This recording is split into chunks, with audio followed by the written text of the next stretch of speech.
Hallelujah. स्वागत है आप सबका मेरी भविष्यवाणियों की पुस्तक में। तो आइए हम आज के पवित्र वचन को पढ़ेंगे जो कि परमेश्वर के दास प्रेरित अंकुर यूसुफ नरूला जी के द्वारा लिखा गया है। परमेश्वर का वचन जैसा कि प्रेरितों के काम अध्याय 2 उसकी 18 आयत में लिखा है।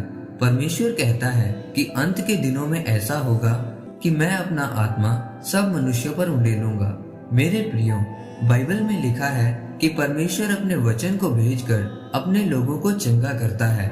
जब आप बाइबल में मूसा और इजरायलियों के बारे में पढ़ते हैं तो लिखा है कि जब भी इजरायली लोग किसी मुसीबत या समस्या में पड़े तो परमेश्वर ने अपने वचन को भेजकर उन्हें चंगा किया।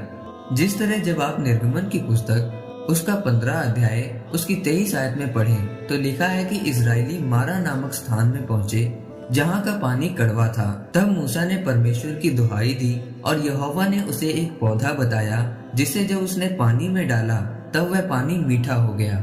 इस बात पर ध्यान दें कि जब भी परमेश्वर ने अपने लोगों को कुछ दिया तो वह अपने वचन ही के द्वारा दिया। उसी तरह से जब आप प्रेरितों के काम अध्याय 2 को पूरा पढ़ते हैं तो उसमें लिखा है कि जब सारे चेले पवित्र आत्मा से भर गए तो पतरस ने उन लोगों को जो उन्हें देखकर उनका मजाक उड़ा रहे थे उनसे कहा कि हमने कोई नशा नहीं किया है बल्कि यह परमेश्वर का वचन पूरा हो रहा है जो परमेश्वर ने योएल भविष्यद्वक्ता के द्वारा कहा था कि अंत के दिनों में मैं अपना पवित्र आत्मा सब मनुष्यों पर उंडेल दूंगा। मेरे प्रियो, आपको परमेश्वर के वचन को पढ़ना और सुनना जरूरी है ताकि परमेश्वर आपके ऊपर दया कर सके। इसीलिए परमेश्वर ने अपने वचन में कहा कि मेरी प्रजा ज्ञान ना होने के कारण नाश हो रही है और बंधुआई में जा रही है। याद रखें, परमेश्वर अपने वचन को भेजकर आपको चंगा करता है। अगर कभी आप कोर्ट में गए हों तो आपने देखा होगा कि एक जज कैसे न्याय करता है। उस समय क्या वकील जज को यह कहता है कि जज साहब, मेरे क्लाइंट अपनी माँ का इकलौता बेटा है, इसका पिता नहीं है, ये अपनी बहन का इकलौता भाई है, अगर आप इसे उम्र कैद की सजा देंगे तो इसका पूरा परिवार खत्म हो जाएगा। या फिर वकील जज को पूरे सबूत दिखाता है कि जज साहब, ये उसकी बेगुनाही के सबूत हैं कि इस अपराध में इसका कोई हाथ नहीं है। फिर जज सबूत देकर संविधान के अनुसार उसके क्लाइंट को छोड़ देता है।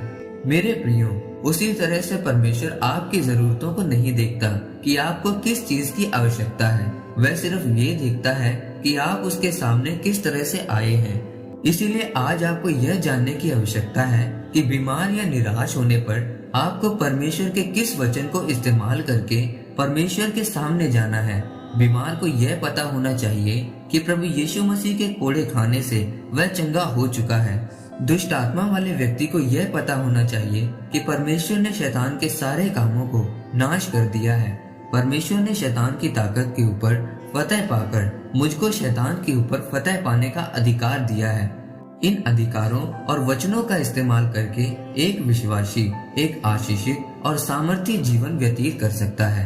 आमीन। आइए परमेश्वर के दास के द्वारा की गई इस घोषणा को आप मेरे साथ एक मन होकर ग्रहण करें।